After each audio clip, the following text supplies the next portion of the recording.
श्रुतजलधिपारिगेभ्यः शपरमद्विभावना पटुमतिभ्यः सुचरितपोनिधिभ्यो नमो गुरुभ्यो गुणगुरुभ्यः सतीशगुणसमज्ञे पञ्चविहाचार्यकरन् सन्दर्शे शिष्यानुग्रहकुशले धम्मायिरिये सदा वन्दे गुरुभक्तिसंयमेनैतरन्ति संसारसायरं घोरं छिन्नन्ति अट्ठगमं जम्मनमरणं न पाविन्ति ये नित्यमृतमन्तहोमिनिरताधानाग्निहोत्राकुला सत्कर्माभिरतास्तपोधनधना साधु क्रिया साधवः शीलप्रावरणा गुणप्रहरणाश्चन्द्रार्कतेजोधिका मोक्षद्वारकपाटपाटनभटा प्रीणन्तु मां साधवः गुरवः पान्तु नो नित्यं ज्ञानदर्शननायिका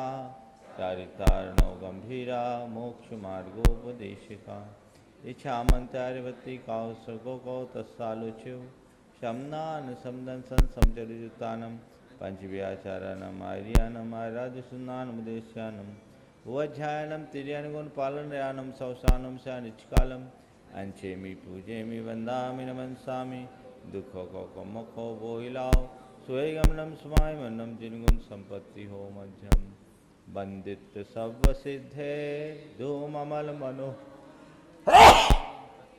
बोछामि समय पाहुड़ मिनमो सुध केवली भनिदम। जय बोलो पंच परमेष्टि भगवान की परम पूजाचार्य गुरुवर श्री विद्यासागर जी महाराज की।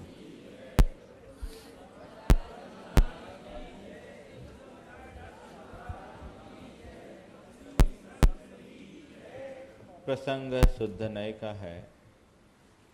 शुद्ध दृष्टि से ही शुद्ध तत्व की उपलब्धि होती है। जिस तत्व को हम प्राप्त करना चाहते हैं हमें उसे उसी दृष्टि से देखने की अनिवार्यता है। और आचार्य कुंद कहते हैं कि शुद्ध नय के आलंबन में और कोई भी बातें दिखाई नहीं पड़ती। शुद्ध नय केवल शुद्ध तत्व को प्रकाशित करके प्रकट होता है और उसकी दृष्टि में आत्मा के साथ लगे किसी भी प्रकार के संयोग और विकार नहीं होते। वो आत्मा को अबद्ध, अस्पृष्ट, अनन्य, नियत, विशेषता से रहित, असंयुक्त जानता है। अब कहते हैं वास्तव में देखा जाए तो बाहर का ज्ञान तो केवल शब्द ज्ञान है, आत्मज्ञान ही वास्तविक ज्ञान है। और जिसने अपनी आत्मा को इस रूप में जान लिया उसने सबको जान लिया, और जिसने आत्मा को नहीं जाना वो सब कुछ जान कर भी कुछ नहीं जाना। अध्यात्म की यही एक बड़ी विशेषता है कि शब्द ज्ञान को अर्थ ज्ञान का साधन मानते हुए भी शब्द ज्ञान को साध्य नहीं माना गया। शब्द शब्द है, वो हमें अशब्द तक ले जाए तब शब्द की सार्थकता है। जब तक हम शब्द से अशब्द की यात्रा नहीं करते हमारा ज्ञान सार्थक नहीं होता। ज्ञान एक सामान्य चीज है और उस ज्ञान का आत्मा से जुड़ना विशेषता है। जब तक ज्ञान की संवेदना नहीं होती तब तक ज्ञान सार्थक नहीं होता। जैन धर्म में ज्ञान का गुणगान नहीं किया गया, सम्यक ज्ञान का गुणगान किया गया है। ज्ञान होना और बात और सम्यक ज्ञान होना और बात। आप जिस ज्ञान की बात करते हैं यदि देखा जाए तो कंप्यूटर की हार्ड डिस्क में भी सब बातों का ज्ञान होता है। उसमें आप जितना फीड कर दो सब निकल जाता है। दिमाग की फाइल खुलने में फिर भी विलंब हो सकता है, लेकिन कंप्यूटर की फाइल को खोलने में ज़्यादा देर नहीं लगती।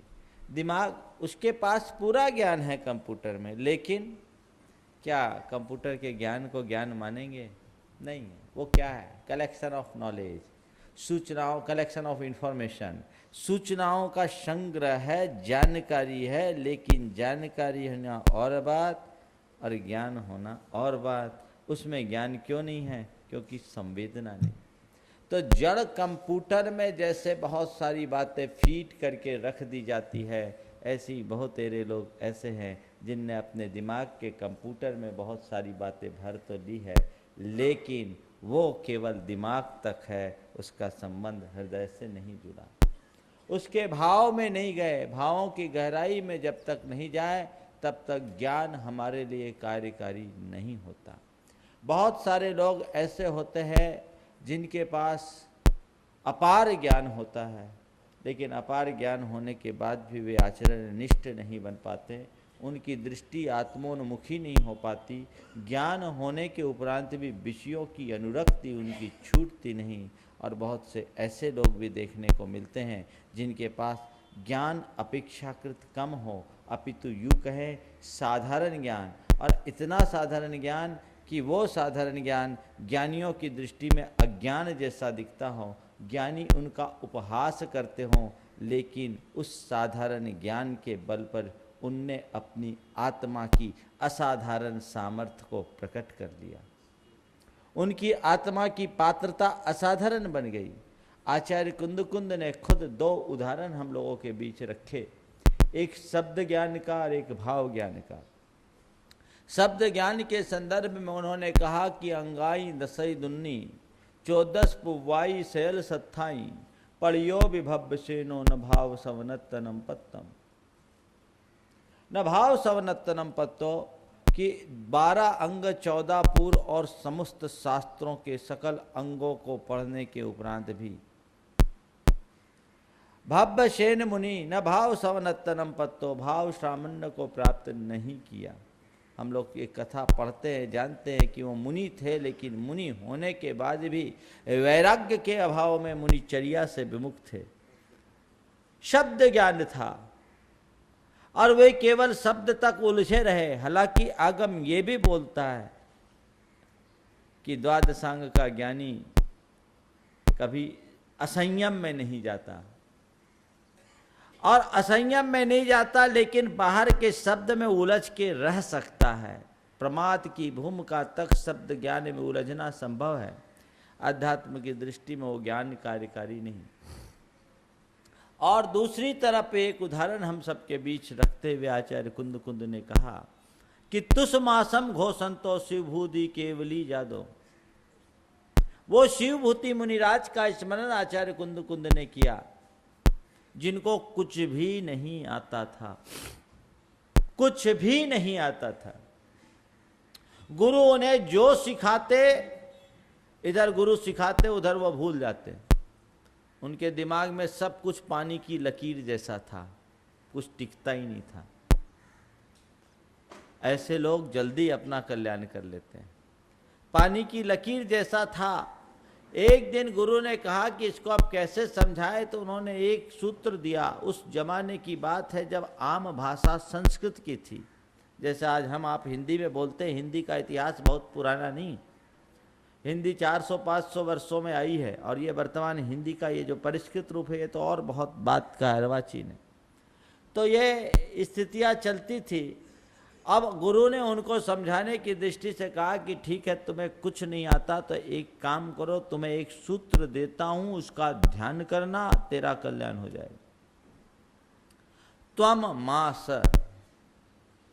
त्वम मास मतलब तुम वह नहीं हो, जो दिख रहा है वो तुम नहीं। गुरुओं की एक बहुत बड़ी विशेषता होती है, जो बात बड़े बड़े शास्त्रों से नहीं मिलती, गुरु के द्वारा उच्चारित एक शब्द से मिल जाती। जब मैं संघ में नया नया आया था, ब्रह्मचारी था, सामायिक में बैठता था, मन नहीं लगता था।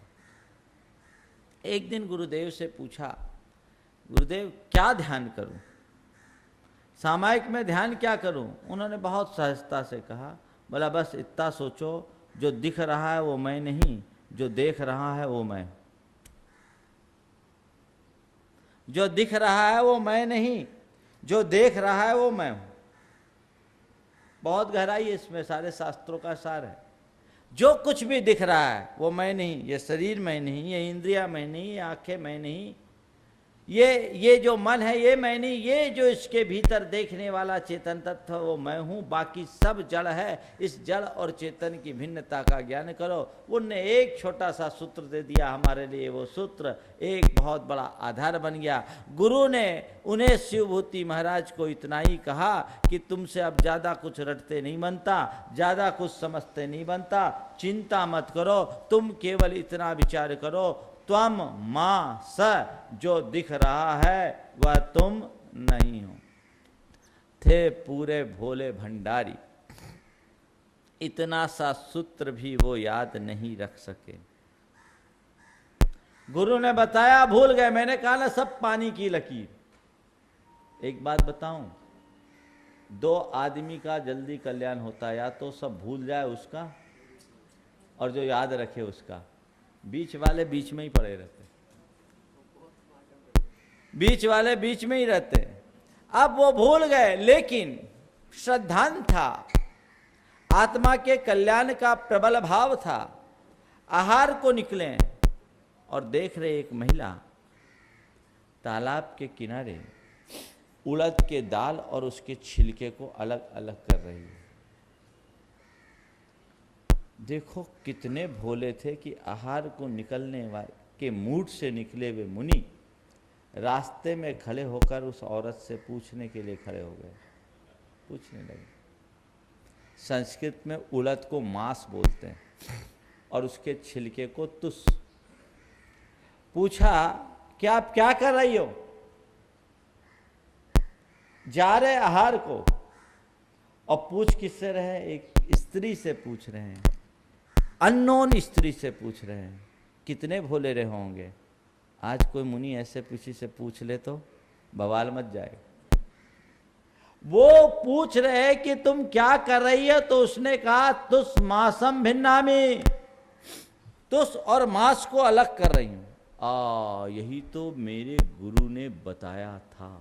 आहा, यही मेरे गुरु ने बताया था, यही तो सही बात है। तुस यानी शरीर और मांस यानी आत्मा। तुस मांस भिन्नम, तुस मांस भिन्नम, तुस मांस भिन्नम। आहार का विकल्प छोड़ा, एक तरफ बैठे, अपनी निंदा ग्रह की और तुस मांस भिन्नम इस शब्द प्रत्यय से अर्थ प्रत्यय की ओर जाते हुए सीधे केवल ज्ञान को उत्पन्न कर लिया। ये है भाव ज्ञान का महात्मा। इसलिए आचार्य कुंद कुंद कहते हैं कि अंतर ज्ञान ही वास्तविक ज्ञान है। बाहर का ज्ञान सहज है, भीतर का ज्ञान बहुत कठिन। उनके लिए तुस और मास शब्द ही आत्मा और अनात्मा के भेद का आधार बन गया। भेद विज्ञान की व्याख्या करना, विवेचना करना और बात है, और भेद विज्ञान को अपने जीवन में उतार लेना और बात है। आचार्य कुंद कुंद कहते, धन्य है वे शिवभूति मुनिराज, जिन्होंने तुस मासम घोषंतो शिव हुई केवली जादो। तुस और मास का उच्चारण करते करते केवल ज्ञान हो गया। और आगम का विधान कहता है, शुक्ल ध्यान के लिए पूर्व विदत्व चाहिए। शुक्ले चाद्य पूर्व विद। उनको कुछ ज्ञान नहीं था, लेकिन इतने ज्ञान से उनके भीतर का क्षोभसम ऐसा प्रकट हुआ कि केवल ज्ञान हो गया, शुक्ल ध्यान हुआ। आज की गाथा इसी संदर्भ में। कल मैंने एक शब्द कहा था कि ज्ञानानुभूति ही आत्मानुभूति है। ज्ञान की अनुभूति ही आत्मानुभूति है। उसी बात को आचार्य कुंद कुंद कह रहे हैं और थोड़ा पलट के कह रहे हैं, आत्मानुभूति ही ज्ञानानुभूति है। महाराज का कहना है, महाराज जी शरीर से भिन्न आत्मा के ध्यान की बात की जाती है, पर क्या शरीर की सहायता के बिना आत्मा का ध्यान हो सकता है? नहीं हो सकता। काया राखे धर्म, साधन के बिना साध्य की उपलब्धि नहीं हो सकती। शरीर आत्मा में डूबने का साधन है, लेकिन शरीर को लेकर हम आत्मा में डूबे तभी साधन है। जैसे बर्तन को तपाए बिना दूध नहीं तपता, ठीक? दूध को तपाने के लिए बर्तन तपाना होगा, लेकिन खाली बर्तन तपाना भी ठीक नहीं। दूध को तपाने के लिए बर्तन की जो उपयोगिता है ये बहुत सही बात है, लेकिन खाली बर्तन को तपाए तो भी कोई फायदा नहीं है। शरीर के बिना साधना नहीं है, लेकिन केवल शरीर को लेकर बैठ जाए तो भी साधना नहीं है। ये चीज़ ध्यान में रख करके चलना है कि शरीर को छोड़ा नहीं जा सकता, केवल शरीर दृष्टि से ऊपर उठा जाता है। शरीर को छोड़कर जाओगे कहाँ? शरीर को छोड़कर जिस दिन जाओगे उस दिन अशरीरी हो जाओगे। इस शरीर को पिंड बोलते हैं, पिंड। आप लोग पिंड छुड़ाना चाहते हैं ना, एक दूसरे से पिंड। जब तक ये पिंड है तब तक शरीर, पिंड छूटेगा ही नहीं। पिंड किसका छूटा है संसार से? केवल सिद्धों का। समझ गए? अशरीरी होने पर पिंड छूटता है। लोग कहते हैं पिंड छूटा, शरीर छूटेगा तब पिंड छूटेगा। तो ये बात समझने की है कि बिना साधन के साध्य की उपलब्धि नहीं होती। रत्नत्रय के साधन में या मोक्ष की प्राप्ति में ये शरीर उपचार निमित्त है। भेद रत्नत्रय बहिरंग निमित्त है और अभेद रत्नत्रय अंतरंग निमित्त है। समझ लीजिए इसको। ये उपचार निमित्त, एक बहिरंग निमित्त, एक अंतरंग निमित्त। आप लोग दही बिलोती हैं ना, दही किस चीज़ में बिलोती हैं? मटका होता है, उसका एक अपना पॉट होता है, बर्तन होता है, ठीक है। उसमें दही डालते हैं, ठीक है। और दही को किससे बिलोते हैं? मथानी से बिलोते हैं, ठीक है। दही से नवनीत निकलता है। किससे नवनीत निकलता है? दही से नवनीत निकलता है। लक्ष्य नवनीत की प्राप्ति का है, ठीक है।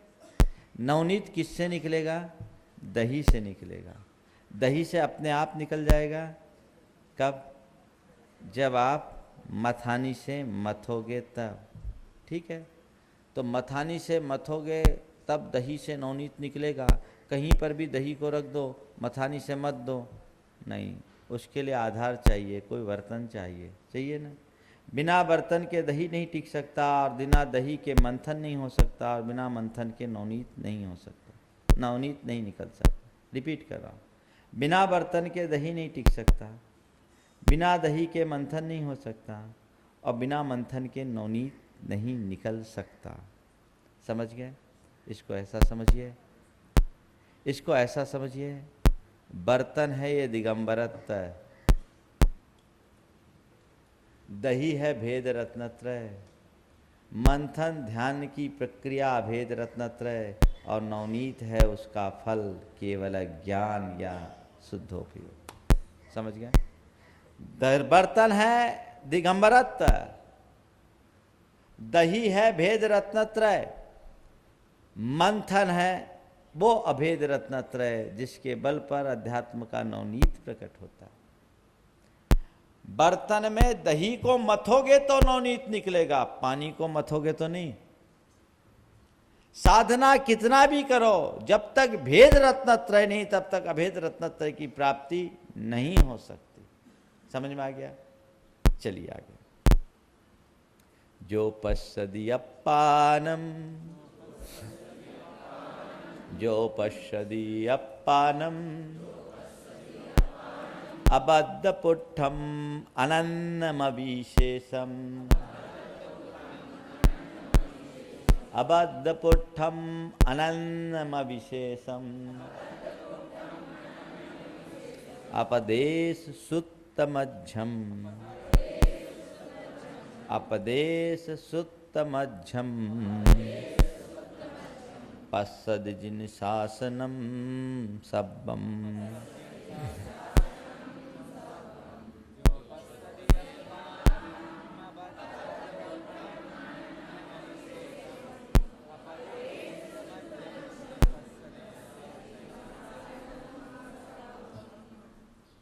कह रहे हैं जो अपानम, जो अपनी आत्मा को पश्यति यानी अनुभव करता है। कैसा?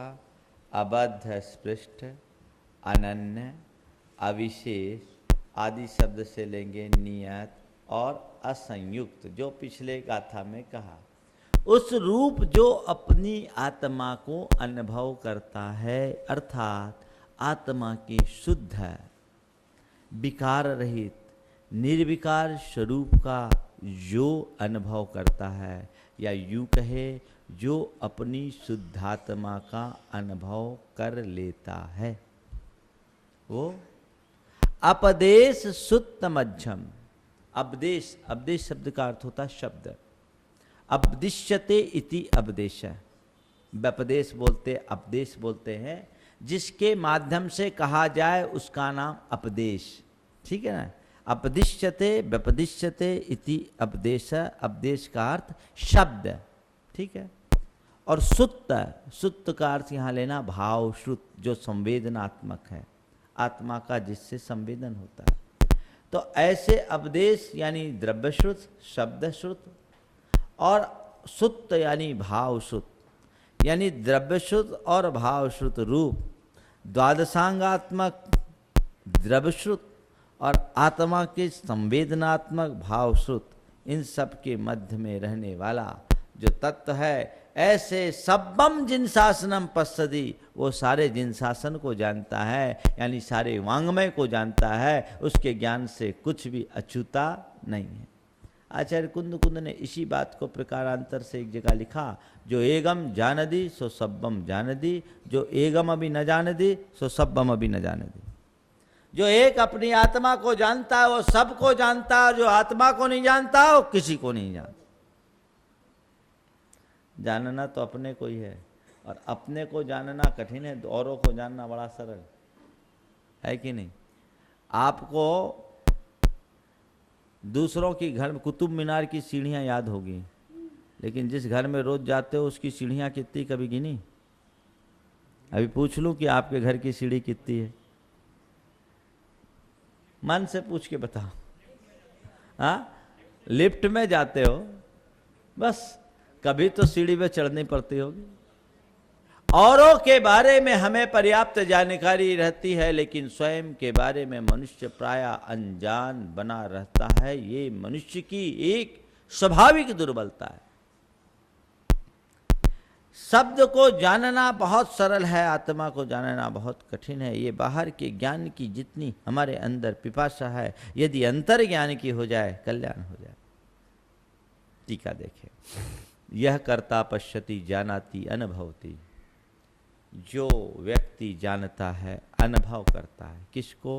कम अपानम शुद्धात्मानम, अपनी शुद्धात्मा को। किम विशिष्टम, कैसे? अबाध्य पुट्ठम अबाध्य स्पृष्टम, अत्र बद्ध शब्देन संश्लेष रूप बंधो ग्राह्य और स्पृष्ट शब्देन तु संयोग मात्रमिति। यहाँ अबद्ध और अस्पृष्ट को थोड़ा भेद कर दिया। जो आत्मा को अबद्ध और अस्पृष्ट जानता है, अबद्ध यानी आत्मा के साथ बंधा हुआ। अब ये बंधा हुआ क्या होता है? दो चीज़ समझो। किसी वस्तु के साथ जो हमारा संबंध होता है, शास्त्रीय भाषा में दो प्रकार का संबंध होता है, एक संश्लेष संबंध और एक संयोग संबंध। क्या बोला?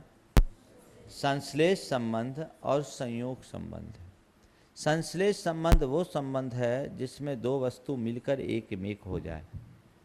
एक क्षेत्रावगाही संबंध को संश्लेष संबंध कहते हैं। ठीक है, दो वस्तु मिलकर एक मेक हो जाए, जैसे आपका और आपके शरीर का ये संबंध कैसा है?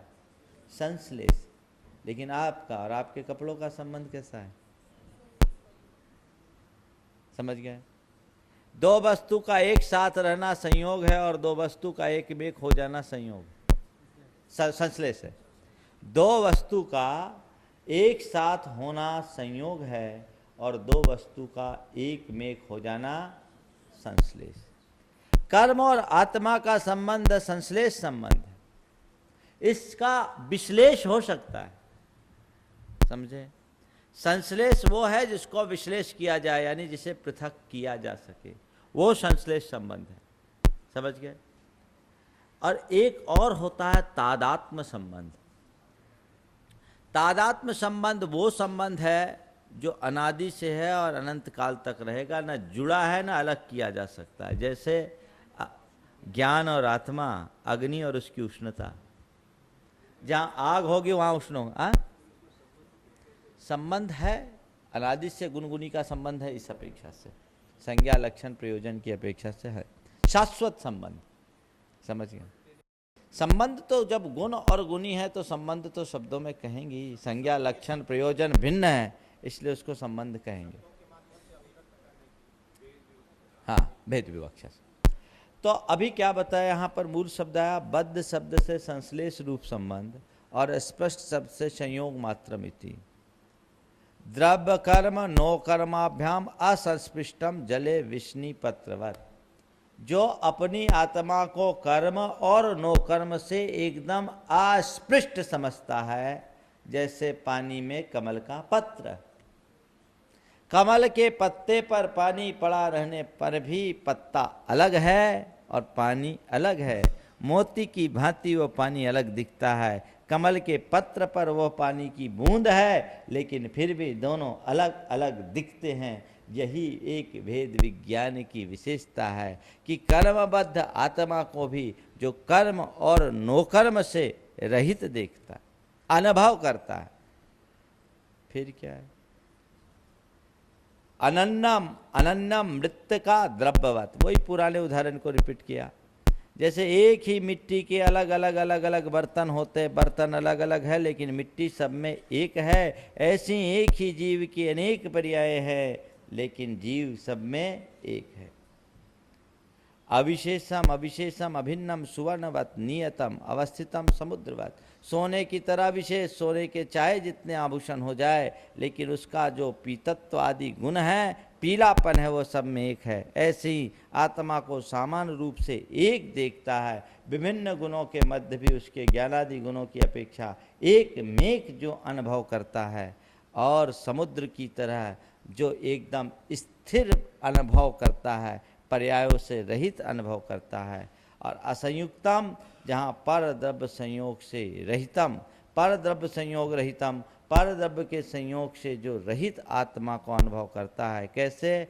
निश्चय नयन औष्ण रहित जलवत। जैसे ठंडा पानी अपने स्वभाव को प्राप्त होता है, वैसे ही कर्म के संयोग से रहित जीव अपने स्वभाव को प्राप्त करता है। इस तरह से जो अपनी आत्मा को अनुभव करता है।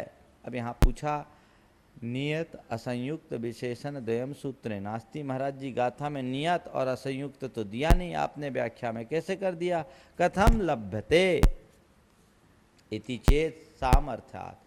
आपने इसको कैसे ले लिया? बोले देखो भाई, कई बातें प्रसंग से ली जाती, गाथा में नहीं कहा गया, लेकिन पिछली गाथा में जो बातें कही गई वही बातें यहाँ है।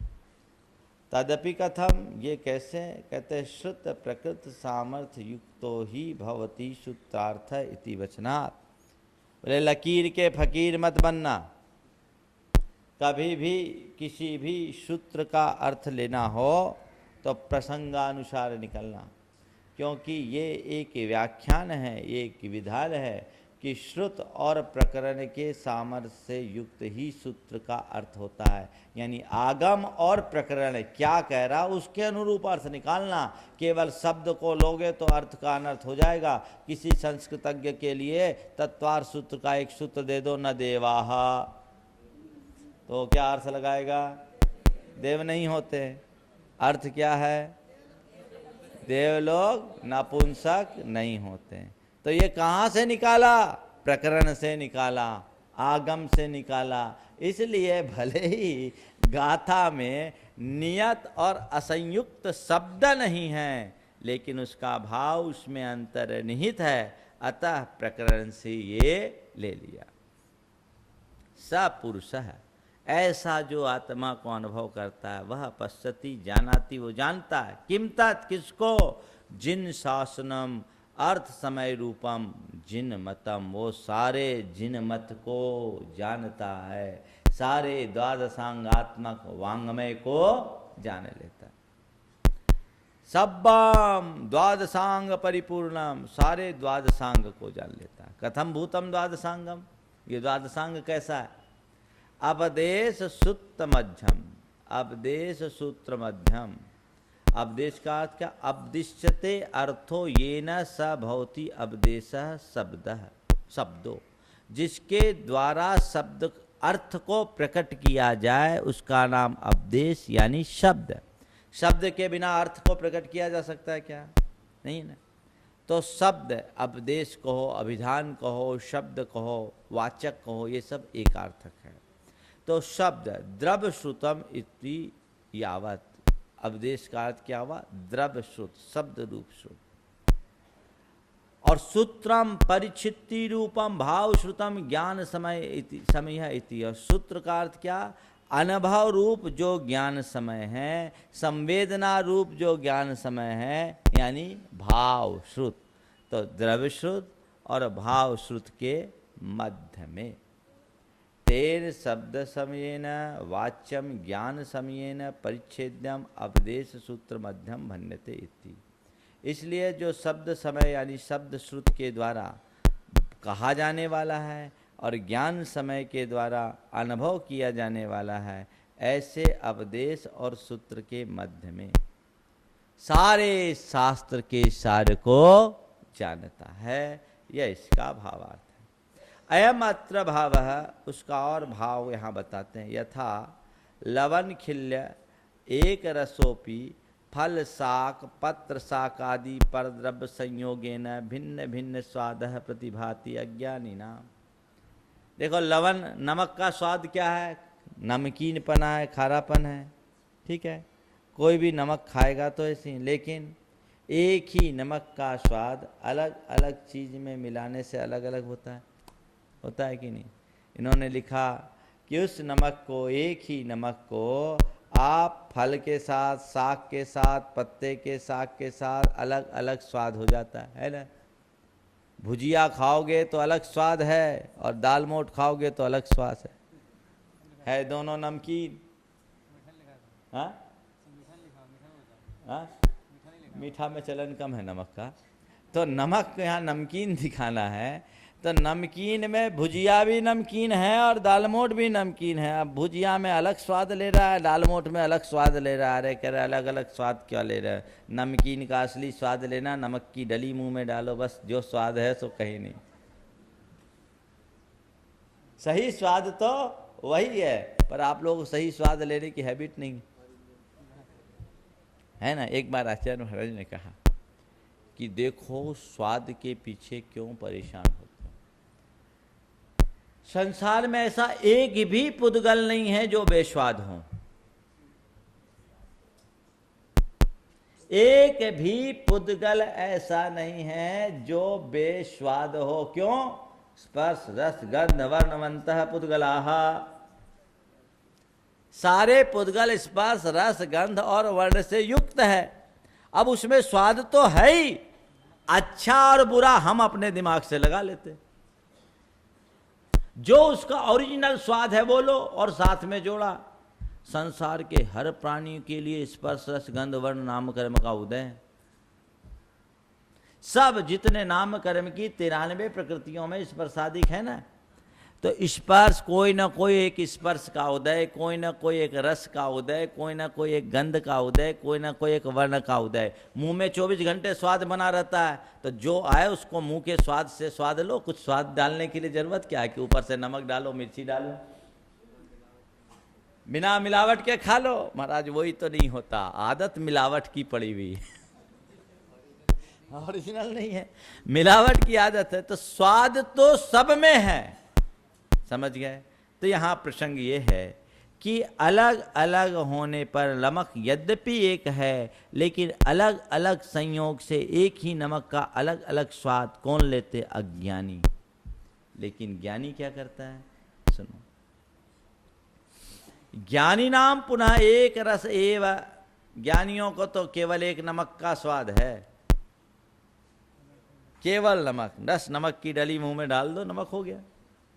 तथा, ये तो उदाहरण है, आत्मा अपि अखंड ज्ञान स्वभावोपि स्पर्श रस गंध शब्द नील पीतादि वर्ण ज्ञेय पदार्थ विषय भेदेन अज्ञानी नाम निर्विकल्प समाधि भ्रष्टानाम खंड ज्ञान रूपा प्रतिभाति। यद्यपि आत्मा अखंड ज्ञान स्वभावी है, लेकिन अखंड ज्ञान स्वभावी आत्मा भी इंद्रियाधीन होने के कारण क्या होता है? तो स्पर्श रस गंध शब्द नील पीतादि वन रूप अनेक ज्ञेय पदार्थ के विषय के भेद से जो निर्विकल्प समाधि से भ्रष्ट है, हम लोगों के लिए परमानेंट टाइटल है, क्या है? भ्रष्ट नहीं, कैसे भ्रष्ट है? निर्विकल्प समाधि से भ्रष्ट। अब किसी को भ्रष्ट कह दो तो बहुत बुरा लगेगा, पर भ्रष्ट है कि नहीं? परम भ्रष्ट हैं। पर क्या करे, आजकल तो भ्रष्टाचारी शिष्टाचार हो गया है ना? हाँ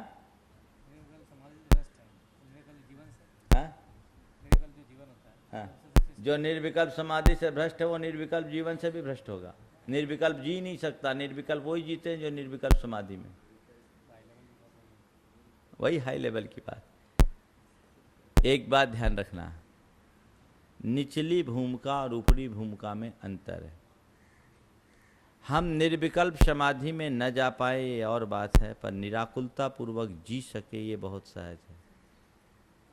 निराकुलता, एकदम परम निराकुलता नहीं, निराकुलता। आकुलता को कम कर सकते हैं, कषायों को मंद कर सकते हैं, हाय हाय घटा सकते हैं। कब? जब इन बातों पर हम अच्छे से अमल करेंगे तब, और यही हमारे जीवन की एक उपलब्धि है। मोक्ष मार्ग की प्रारंभिक भूमिका आकुलताओं को कम करना है। आप लोग पढ़ते हैं ना छड़ाला में, आत्म को हित है सुख सो सुख, आकुलता बिन लये, आकुलता शिव माहिनताते शिवमग। मोक्ष मार्ग में लगने का मतलब अपनी आकुलताओं को घटाना। वही तो गड़बड़ है, ऐसे ही होता है। एक जगह ऐसा हुआ, एक जगह मैं गया, वहाँ के समाज के प्रधान 80 वर्ष के थे, 80 वर्ष के समाज के प्रधान, और हाँ आज भी हैं अभी। और ऐसी चर्चा हुई तो बोले महाराज रात के 12 बजे 2 मिर्ची पराठे जब तक नहीं खा लेता नींद नहीं आती। 80 साल का बुजुर्ग समाज का प्रधान, वो कह रहा है रात के 12 बजे 2 मिर्ची पराठे जब तक नहीं खाता तब तक नींद नहीं आती। उनका पोता रात में कुछ नहीं खाता, फलाहार भी नहीं लेता, वो भी वहीं बैठा था। और वो बोल रहे कि 80 वर्ष की उम्र में रात में 2 बजे, नाम नहीं ले रहा हूँ क्योंकि नाम लेना ठीक नहीं, चैनल में बात जाएगी, गड़बड़ हो जाएगा, सुनेंगे तो उनको याद आ जाएगी। तो कह रहे रात के 12 बजे जब तक 2 मिर्ची पराठे नहीं खा लेता तब तक नींद नहीं आती। उनका पोता बैठा था, वो रात में कुछ नहीं खाता। हमने कहा देखो इससे सीख लो। बोले महाराज गलती इसकी, हमारी नहीं, गलती आपकी है। हमको बोलते हैं महाराज गलती हमारी नहीं, गलती आपकी। बोले क्या? बोले इस उम्र में आप हमको मिल जाते तो हम भी सुधर गए होते, अब क्या सुधर, अब तो हम पके पान हैं, सुधर ही नहीं सकते। बोले आपकी गलती, आप पहले काहे नहीं आए। निमित्त मिल जाता है, समझ गए ना?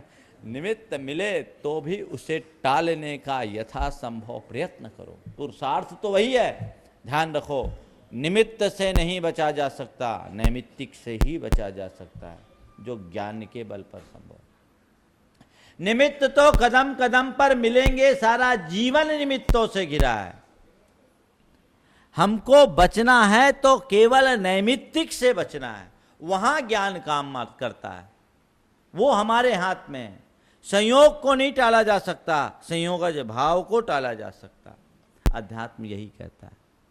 तो मैं कह रहा था निराकुलता को अपने जीवन का लक्ष्य बना करके चलो। मैं अपनी आकुलता यथासंभव कम से कम करूं, कषायों को मंद रखूं और दृष्टि अपनी आत्मा पर रखूं, अपने आत्मा के कल्याण का रखूं, तो ये हमारे मोक्ष मार्ग को प्रशस्त करेगा। ध्यान रखना, अगर एक हम सम्यक दर्शन की व्याख्या करते हैं, तत्व के श्रद्धान का नाम सम्यक दर्शन है, तत्व के ज्ञान का नाम सम्यक ज्ञान है, और तत्व के श्रद्धान और ज्ञान पूर्वक सदाचरण का नाम सम्यक चारित है। ये एक है। और एक आचार्य कुंद कुंद कहते हैं जीवादि सद्धनम सम्मतम तेसम अधिगमो नानम तु और रागादि परिहरणम चरणम एसो दुमुख पहो। कि जीवादि तत्वों के श्रद्धान का नाम सम्यक, उनके ज्ञान का नाम ज्ञान, और राग द्वेष आदि के परिहार का नाम ही चारित्र है। इसकी व्याख्या करते हुए कहे कि रागादि को घटाने का श्रद्धानि सम्यक, रागादि को पर जानने का नाम ही ज्ञान और रागादि को घटाने का नाम ही चारित्र। तो लक्ष्य अपने भीतर के राग द्वेष को कम करने का रखो। बीत राग नहीं हो सके कोई बात नहीं, बीत रागी न बन सको कोई चिंता नहीं, बैरागी तो बनो। क्या बोला? बीत रागी बनना आज हमारे वश की बात नहीं है, हम निर्विकल्प समाधि में नहीं जा सकते। बैरागी बनना तो हमारे वश की बात है। बैरागी बनने का मतलब है विषयों के प्रति आकर्षण कम हो जाना, उनमें हे बुद्धि होना, उनके प्रति लगाव नहीं होना, पंचेंद्री के विषयों के त्याग का मन में भाव लेना, ये तो हम कर सकते हैं। और यदि इतना भी कर लिए तो बहुत बड़ी उपलब्धि। आत्म को हित है सुख सो सुख, आकुलता बिन लइए, आकुलता शिव माहिन ताते, शिव मग लागो चाहिए। आप लोग क्या करते हैं? जिनेंद्र वर्णी ने एक जगह बहुत अच्छी बात लिखी, इसी दोहे को थोड़ा पलट दिया उन्होंने लिखा, आत्म को हित है सुख सो सुख, विषय भोग में लइए। जिनेंद्र वर्णी ने लिखा है, आत्म को हित है सुख सो सुख, विषय भोग में लइए, विषय भोग धन भिन्न ही ताती, विषय भोग धन भिन्न ही ताते, धन ही धन उपजइए। यही बढ़िया है महाराज, ऐसा प्रवचन दो तो डबल भीड़ हो जाएगी। फिर से रिपीट करूं, आत्म को हित है सुख सो सुख, विषय भोग में लइए, विषय भोग धन भिन्न ही ताते, धन ही धन उपजइए। बुद्धि, यही हमारे संस्कार हैं, इसको बदलो। तो ज्ञानी नाम पुनः एक रस एव तथापि अखंड आत्मज्ञान स्वभाव पीयत हो गया। निर्विकल्प समाधि भ्रष्टानाम खंड खंड ज्ञान रूप प्रतिभाति, खंड खंड टुकड़े टुकड़े रूप में प्रतिभातित होता है। ज्ञानी नाम पुनः अखंड केवल ज्ञान स्वरूप एव, और ज्ञानियों को तो आत्मा अखंड केवल ज्ञान रूप ही दिखता है। इति हेतो अखंड ज्ञाने ज्ञान रूपे शुद्धात्मनि ज्ञाते सति सर्वम जिन शासनम ज्ञातम भवति। इस कारण से अखंड ज्ञान स्वरूप शुद्धात्मा के ज्ञात हो जाने पर सारा जिन शासन जान लिया जाता है। इति मत्वा, ऐसा मानकर क्या करो, समस्त मिथ्यात रागादि परिहारेण तत्रैव शुद्धात्मनि भावना कर्तव्या इति। जिससे उसकी उपलब्धि हो सके उसे ध्यान में रखकर समस्त मिथ्यात राग द्वेष आदि का परिहार करके, यही हमारा पुरुषार्थ है। अपने भीतर के मोह मिथ्यात और राग द्वेष को कम करना ही हमारा सच्चा पुरुषार्थ है और हमारे धार्मिक होने का प्रमाण है। हम बाकी क्रियाएं तो सब कर लेते हैं, इनको प्रायः गौण कर देते हैं। जबकि आचार्य समंतभद्र कहते हैं रागादि परिहरणम चरणम,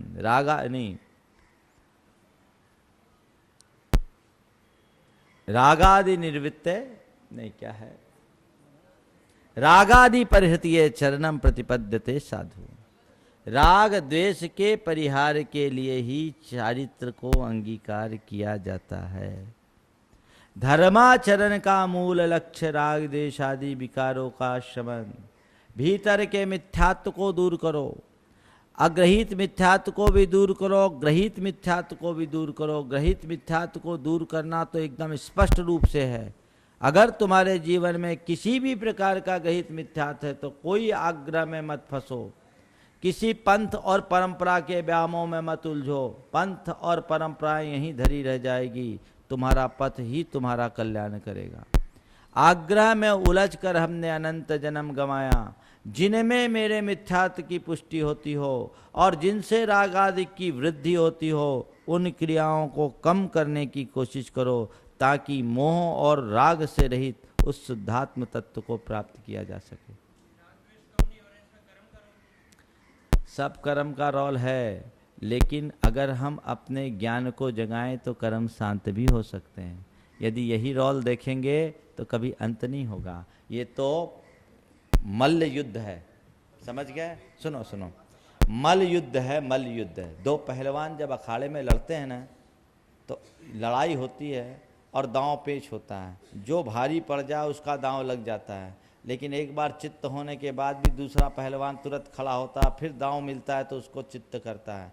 तो आत्मा और कर्म के विद्ध अनादि से बीच अनादि से मल्ल युद्ध है। और जो मल्ल अच्छे रियाज किया हुआ होता है वो कर्म पर भारी पड़ जाता है। एक आध बार कर्म कभी पछाड़ के फेंक भी दे तो मौका पाते ही कर्म की हड्डी पसली एक कर देता है, चूर कर देता है। और जिसको कोई रियाज नहीं होता वो कर्म के मारे पछाड़ खाते रहता है, समझ गए? जब कर्म का उदय भारी होता है तो पुरुषार्थ कमज़ोर पड़ जाता है, और जब पुरुषार्थ प्रबल होता है तो कर्मोदय हल्का हो जाता है। ये जो स्वास्थ्य का स्वाध्याय और तत्व का अभ्यास अध्यात्म के इस मल्ल युद्ध का रियाज है। अच्छा रियाज कीजिए। यह जिनवानी का अभ्यास करोगे, सामायिक करोगे, स्वाध्याय करोगे तो तुम्हारी आंतरिक रियाज होगी, और उस रियाज के परिणाम स्वरूप फिर कर्म तुम पर कभी भारी नहीं पड़ेगा। आज भी जो पहलवानी करते हैं वो रोज़ प्रैक्टिस करते हैं और नए नए ट्रिक सीखते हैं। ये स्वाध्याय करने की ज़रूरत क्या? एक ही दिन में समय सार सुन लिया क्या करना है तय। इतना इजी होता तो काम क्यों? क्योंकि सामने वाला भी कमज़ोर नहीं है। तो हमको भी अपने आप को पूरी तरह से तैयार रखना पड़ेगा। सारे अस्त्र शस्त्र और दांव पेच सीखने पड़ेंगे, तब काम होगा। और कब किस पैंतरे से उसको कहाँ सरेंडर किया जाए ये अपने को सीखना होगा। इसलिए मौके मौके पर पैंतरा अलग अलग किया जाता है। जब तुम्हें ये लगने लगे कि अभी कर्म का तीव्र जोर चल रहा है, अभी हम बस में नहीं हैं, क्षेत्र बदल दो, काल बदल दो। जब भी कर्म का तीव्रोदय सताए, मन उद्विग्न और अशांत हो जाए, या तो भगवान के मंदिर में चले जाओ या गुरुओं के पास चले जाओ। कर्म का वेग अपने आप शांत हो जाएगा। उनको देखते ही कर्म की हवा निकल जाए। फिर परिणाम शांत हो, फिर आप उसके ऊपर काम करो। इसके बिना इतना सरल होता तो कर्म की सत्ता उखड़ नहीं जाती। इतनी जल्दी लीन हो जाए तो हो जाओ। अभी किस में लीन हो? अपने बीवी में लीन हो, बच्चों में लीन हो, व्यापार में लीन हो, धंधे में लीन हो, आत्मा कहाँ है? तो मैंने कहा बीतरागी बनो। बहुत अच्छी बात, बीतरागी न बन सको तो वैरागी बनने का लक्ष्य तो रखो। वैरागी भी बन गए तो बहुत कुछ हो गया। लक्ष्य रखो, मैं अपने राग देश मोह को यथासंभव कम करूं। होता है कई बार चाह करके भी कर्म का ऐसा तीव्रोदय होता है कि बुद्धि उलट जाती है, लेकिन हारो मत। हाँ, मोक्ष मार्ग प्रकाशक में टोडरमल जी ने लिखा है, कभी कर्म आत्मा न दावछ और कभी आत्मा कर्म न दावछ। जो बलवान वो हावी। इसलिए ये तत्वाभ्यास कभी मत छोड़ो। अपने सामायिक चिंतन सत्संग समागम को कभी मत छोड़ो। कर्म को जीतने का यही एक रास्ता है। आगे चले, हो गया। किंचा मिथ्या शब्देन दर्शन मोह और रागादि शब्देन चारित मोह इति सर्वत्र ज्ञातव्यम। यहाँ मिथ्या शब्द जब भी आए तो दर्शन मोह नहीं लेना, और रागादि शब्द आए तो चारित्र मोह लेना। आगम में जब भी ये शब्द आए तो इसको ध्यान रखना। क्या बोल रहे थे? हाँ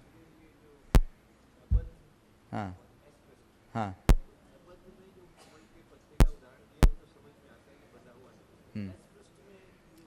वो संयोग में ले लिया, मूल में तो अबद्ध और अस्पष्ट को एक ही अर्थ लिया है। तो आपके अमृत चंद जी ने भी वो एक ही है, अबद्ध है या अस्पष्ट। इनने संयोग और संश्लेष को भिन्न बता दिया। चाहे संयोग हो या संश्लेष, दोनों आत्मा से अबद्ध है और अस्पष्ट एक ही है। और उदाहरण एक देश घटता है, उदाहरण एक देश घटता है। इसलिए इसको दूसरे तरीके से लिखे कि दूध में जल एक में होने के बाद भी दूध से जल और जल से दूध दोनों अबद्ध है। अबद्ध तो है ही, बल्कि ये संयोग है, क्योंकि पत्ते के भीतर पानी नहीं घुसा है। ये अस्पष्ट है। सच्चे अर्थों में देखा जाए तो कमल के पत्ते का जो उदाहरण है ना, वो अस्पष्ट है और अबद्ध है। दोनों चीजें दिख रही है। स्पर्श करके भी अस्पर्श है क्योंकि उसके साथ जुड़ा नहीं है, एक साथ रह करके भी अलग अलग है। यही बता रहे हैं कि कर्म और आत्मा का एक क्षेत्रावगाही संबंध है, फिर भी दोनों पृथक पृथक हैं, दोनों की सत्ता अलग अलग है, एक में एक नहीं है, अबद्ध और अस्पष्ट है। भिन्न क्षेत्रावगाही वस्तुएं तो हमें अपने से पृथक दिखती ही है, एक क्षेत्रावगाह एक साथ रहने के बाद भी एक नहीं है, ऐसा जो देखता है वह शुद्ध नहीं। क्लियर हो गया? हाँ हाँ, असंयुक्त दिया ना, दिया बिल्कुल।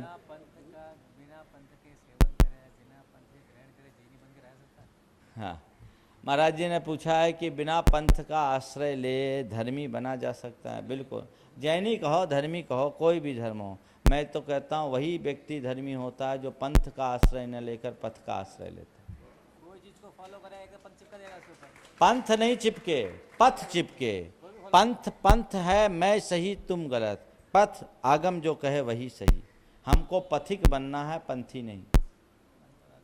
पंथ में उलझे पंथ का व्यामोह, ये भी एक राग है, ये आत्मा में डूबने में बाधक है। आचार्य कुंद कुंद कहते हैं मैं मुनि हूं, ये मान्यता भी आत्मा में डूबने में बाधक है।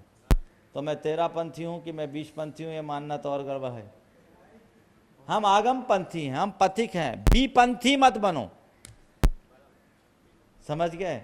लोग बीपंथी बनते, उलझते हैं। समझो और जो सही है उसको स्वीकारो। हमारा मूल वीतरागता है और हमारा मूल अहिंसा है। जिन क्रियाओं में अहिंसा और वीतरागता की पुष्टि हो उसे स्वीकार करो, और जिसमें इनका खंडन होता है उससे दूर से प्रणाम करो। चाहे तुम्हें आगम की दुहाई दी जाए, चाहे गुरु परंपरा की बात की जाए, हम तो अपने विवेक की आंख को खुली रख करके देखें, उचित लगे सो करो, बाकी उलझने में कोई सार नहीं है। एक दफ़े हमने आचार्य महाराज से पूछा, 1989 की बात है, कि महाराज जी 13 पंथ 20 पंथ के झगड़े बहुत होते हैं, हम लोगों को क्या करना चाहिए? आचार्य महाराज ने कहा देखो, पंथों के नाम पर समाज बहुत बढ़ चुकी, वैसी समाज बटी हुई हमें और नहीं बांधनी चाहिए। जहाँ पर जो परंपरा है उसको चलने देना चाहिए, इंटरफेयर नहीं करना चाहिए। जब उपदेश देने की बात हो तो जो आगम की बात है वो कह देनी चाहिए, बाकी जिसको जो करना है वो जाने। आगम की बात कहो, तुम्हें समझ में आए तो करो, नहीं समझ में आए तो तुम जानो, लेकिन इनको लेकर के लड़ो मत। समझ गए? एक जगह हम लोगों को पहुंचना हुआ, एक पंडित जी थे, नाम नहीं लेता, वो आए और फूल लेकर आए और फूल मेरे चरणों में चढ़ा रहे थे। पहुंचे और तुरंत फूल लेके, अच्छा गुलाब का फूल, और चरणों में चढ़ा रहे हैं। मेरी आंखों को देख रहे कि महाराज प्रतिक्रिया क्या करते हैं। हमने धीरे से कहा, पंडित जी सचित्त का स्पर्श करवा के मरवाओगे क्या? मुनि महाराज सचित्त का स्पर्श कैसे करेंगे? आपको कुछ करना है तो आप श्रावक हो, आप अपने हिसाब से करो, मेरे ऊपर तो ये तो उपसर्ग हो गया, आपकी पूजा कहाँ? बोला महाराज बस मैं यही सुनना चाहता था कि आप हमको क्या कहते हैं। बिल्कुल सही है, सचित्त का स्पर्श हम नहीं कराएंगे, हम आपके चरणों में चढ़ाएंगे। बोले वो आप जानो। तो कई बार ऐसा भी देखने में आता है कि लोग भगवान के चरणों में द्रव्य नहीं चढ़ाते, अपना आग्रह चढ़ाते। निराग्रही बनो और मूल को पकड़ करके चलो कि किससे मेरे वीतराग भावों की पुष्टि होती है और किन क्रियाओं से अहिंसा धर्म की विशिष्ट आराधना होती है। वो क्रियाएं करने में ही सार है, बाकी जिसको जो करना है सो करे। समय हो गया, पद्यानुवाद।